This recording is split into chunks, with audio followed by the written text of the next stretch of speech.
मैं हूं sales coach Pradeep Kashyap और फिर से एक नई वीडियो में आपका स्वागत है। और इस वीडियो में हम आपको 3 प्रकार की सेल के बारे में बताएंगे दोस्तों। इन 3 प्रकार की सेल्स में सबसे पहली जो सेल है दोस्तों, वो है दोस्तों door to door sale. Door to door sale को सबसे ज्यादा टफ माना गया है दोस्तों, क्योंकि डोर टू डोर सेल में क्या होता है दोस्तों, आपको कस्टमर से एक बारी में ही मिलना होता है, किसी भी अनजान कस्टमर से, रैंडम कस्टमर से वन टाइम मिलना होता है और एक बार में ही आपको प्रोडक्ट को सेल करना होता है। इसलिए आपके जो एफर्ट है आपको बहुत ज्यादा लगाने पड़ते हैं और जो कम्युनिकेशन स्किल्स है आप उनको ज्यादा इंप्रूव करके उनको ज्यादा यूज करते हैं, तो ही आप कस्टमर को सेल कर पाते हैं दोस्तों। क्योंकि डोर टू डोर सेल्स में होता क्या है दोस्तों, आपको जैसे पहली बार में ही मिलके कस्टमर की इंपल्स को क्रिएट करना होता है, अपने प्रोडक्ट को देना होता है दोस्तों। इसलिए डोर टू डोर सेल्स को सबसे ज्यादा टफ माना गया है। जो व्यक्ति 6-7 महीने या 1 साल तक डोर टू डोर सेल्स कर लेता है दोस्तों, वो किसी भी सेल्स में कामयाब हो सकता है, किसी भी प्रकार की सेल वो कर सकता है दोस्तों। जैसे आपके अंदर बहुत ज्यादा हेजिटेशन है, बहुत ज्यादा जैसे आप कस्टमर से मिलने के बाद नर्वस हो जाते हैं, तो आप डोर टू डोर सेल्स को कम से कम भी 3 महीना 6 महीने करिए, वो चीज आपकी बिल्कुल एकदम से खत्म हो जाएगी दोस्तों। डोर टू डोर सेल्स बढ़ाने का सबसे अच्छा और सबसे यूनिक और सबसे बेस्ट तरीका है दोस्तों law of average. Law of average क्या होता है दोस्तों, यानी कि meet more and more peoples get more and more results, यानी कि ज्यादा से ज्यादा लोगों से मिलो और ज्यादा से ज्यादा रिजल्ट्स प्राप्त करो।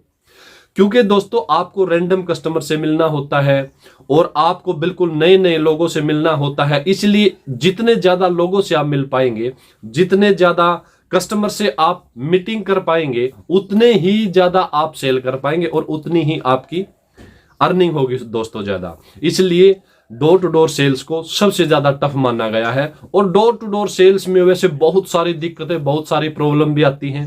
जब आप किसी का दरवाजा नॉक करते हैं तो अंदर से कोई आता है, वो आपको डांट देता है और ऐसे आपको बहुत सारे कस्टमर मिलते हैं। डोर टू डोर सेल्स के अंदर दोस्तों 1/10 का रूल काम करता है, यानी कि डोर टू डोर सेल में यदि आप हैं, स्टार्टिंग आपने की है, तो आप 10 कस्टमर से मिलते हैं तो आप डोर टू डोर सेल में सिर्फ 1 को ही सेल कर पाते हैं। और जैसे जैसे आपका एक्सपीरियंस बढ़ते हैं दोस्तों, जैसे जैसे उसके अंदर आप घुसते हैं और ज्यादा प्रैक्टिस करते हैं, वो रेशो आपका बढ़ता चला जाता है। कुछ दिनों के बाद आपका रेशो हो जाता है 10 में से 2, फिर 10 में से 5। और जब आप बहुत ही ज्यादा उसमें फील्ड में घुस जाते हैं, बहुत ही ज्यादा एफर्ट लगाते हैं, तो एक दिन ऐसा आएगा दोस्तों 2-3-4 साल बाद कि आप 10 लोगों से मिलेंगे, आप 10 या 15 सेल बड़ी आराम से कर पाएंगे दोस्तों। इसलिए आप सेल्स के फील्ड में यदि आना चाहते हैं दोस्तों, किसी भी फील्ड में, तो सबसे पहले आप 2 महीने 3 महीने 4 महीने डोर टू डोर सेल्स में आए। उस सेल में आपको बहुत कुछ सीखने को मिलेगा दोस्तों। उसके बाद आप दुनिया की कोई भी सेल कर सकते हैं दोस्तों। अगली जो सेल है जैसे हमारी दोस्तों रेगुलर कस्टमर सेल।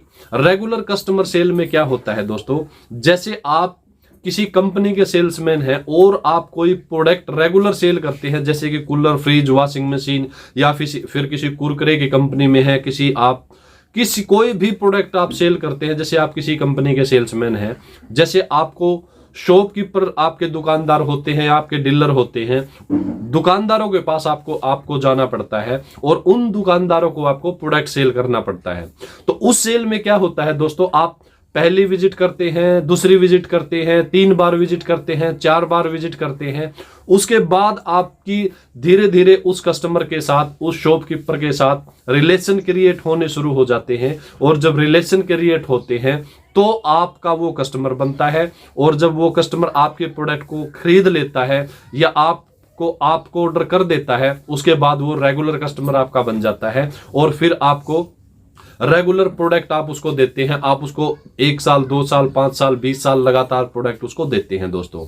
तो उसको कहते हैं दोस्तों रेगुलर कस्टमर सेल्स। ये जो सेल्स होती है दोस्तों, ये सेल ओनली रिलेशनशिप पे डिपेंड होती है। जितनी जल्दी आप कस्टमर के साथ रिलेशन क्रिएट करते हैं, उतनी जल्दी आप इस सेल को कर पाएंगे, उतनी जल्दी कस्टमर को आप बना पाएंगे और उतनी जल्दी दोस्तों आप उस फील्ड में आगे बढ़ पाएंगे, यदि आप रेगुलर कस्टमर सेल करते हैं। तो दोस्तों रेगुलर कस्टमर सेल्स में सबसे जो खास बात है दोस्तों, वो क्या है कि जब भी आप किसी कस्टमर के पास फर्स्ट विजिट करते हैं, फिर सेकंड विजिट करते हैं, थर्ड विजिट करते हैं तो आपको कस्टमर के नेचर का पता लगता है धीरे धीरे। और जब आपको उसके नेचर का पता लगता है तो आप उसकी किसी भी तरह की कोई भी दिक्कत समस्या सोल्व करके आप उसको इमोशनली कनेक्ट उससे हो जाएंगे। और इमोशनली कनेक्ट जब आप उससे होंगे तो वो आपका परमानेंट कस्टमर बन जाएगा दोस्तों। तो जरूरी नहीं है कि आप एक किसी कंपनी का प्रोडक्ट सेल्स करते हैं आप उससे रिलेटेड ही उसकी समस्या का समाधान करें। उसकी कोई भी दिक्कत हो सकती है, परिवार की, फैमिली की, शॉप से रिलेटेड, बिजनेस से रिलेटेड, कोई भी उसकी आप एक समस्या का समाधान कर दीजिए, एक प्रॉब्लम का सॉल्यूशन आप उसको दे दीजिए, वो आपसे पर्सनली कनेक्ट हो जाएगा और फिर वो आपको ऑर्डर भी करेगा दोस्तों। तो अगली जो सेल है दोस्तों वो है दोस्तों हमारी प्लान्स या इंश्योरेंस पॉलिसी सेल्स दोस्तों। कई सेल्समैन जो होते हैं दोस्तों वो किसी कंपनी का प्लान सेल करते हैं या फिर कोई पॉलिसी सेल करते हैं। तो दोस्तों उस सेल्स में कैसे आगे बढ़ सकते हैं दोस्तों, जो भी प्लान या पॉलिसी सेल करता है दोस्तों उस सेल्समैन को ज्यादा से ज्यादा कस्टमर का फॉलो अप करना होता है दोस्तों। यानी कि उसके दोस्त का दोस्त कोई है उससे वो मिलता है, बातचीत होती है, उसके बाद बार बार में उसका फॉलो अप करता है, उसके कनेक्ट में रहता है और उसके बाद फिर जैसे वो उसको इंश्योरेंस या पॉलिसी सेल करता है। और जब भी आप किसी एक कस्टमर को इंश्योरेंस या पॉलिसी सेल करते हैं उसके बाद जैसे आपके एफर्ट नहीं लगते हैं, यानी कि आपको इंश्योरेंस या पॉलिसी सेल्स में फॉलो बार बार में करना पड़ता है और एक बार में एफर्ट लगा के आप अपने प्लान को या पॉलिसी को सेल कर देते हैं, उसके बाद आपको एफर्ट लगाने की जरूरत नहीं होती है। उसके बाद आपको उसकी इंस्टॉलमेंट लेनी होती है, फिर उसकी रेगुलर इनकम जो इंसेंटिव आपके हैं वो आने शुरू हो जाते हैं दोस्तों। इसलिए दोस्तों आप कोई प्लान या फिर कोई पॉलिसी सेल करते हैं तो आप जो आपके लिंक में है, आपके फ्रेंड्स के लिंक में है या आपके रिश्तेदारों के लिंक में जितने भी पर्सन हैं उनको बार बार में फॉलो करना शुरू करिए दोस्तों। एक नोटबुक लगाइए, किसी से भी आप मिलते हैं वो कहता है कि अभी मेरी ये दिक्कत है, मैं 1 महीने बाद आपकी पॉलिसी खरीद दूंगा, तो आप उसकी नोटबुक में नोट कर लीजिए दोस्तों। और जो भी टाइम वो देता है उसके पास कॉल करिए, उसका फॉलो अप करिए। ऐसे इस तरीके से यदि आप सेल्स या इंश्योरेंस पॉलिसी में काम करते हैं तो दोस्तों आप बड़े अच्छे कस्टमर आप गेन कर लेते हैं, अच्छे कस्टमर आप बना लेते हैं, ज्यादा से ज्यादा पॉलिसी और प्लान आप सेल कर पाते हैं दोस्तों। इसलिए आप इंश्योरेंस या फिर पॉलिसी सेल करते हैं दोस्तों, आप ज्यादा से ज्यादा फॉलो अप करिए दोस्तों। तो ये थी दोस्तों 3 प्रकार की सेल। यदि आप भी किसी प्रकार की सेल्स के बारे में जानना चाहते हैं और कोई प्रॉब्लम, कोई दिक्कत आपके माइंड में है या फिर आप उसे जूझ रहे हैं, उसका सोल्यूशन आपको नहीं मिल पा रहा है, तो दोस्तों कमेंट में बताएं नीचे। तो आज के लिए इतना ही, फिर किसी दूसरी वीडियो मिलते हैं दोस्तों। जय हिंद।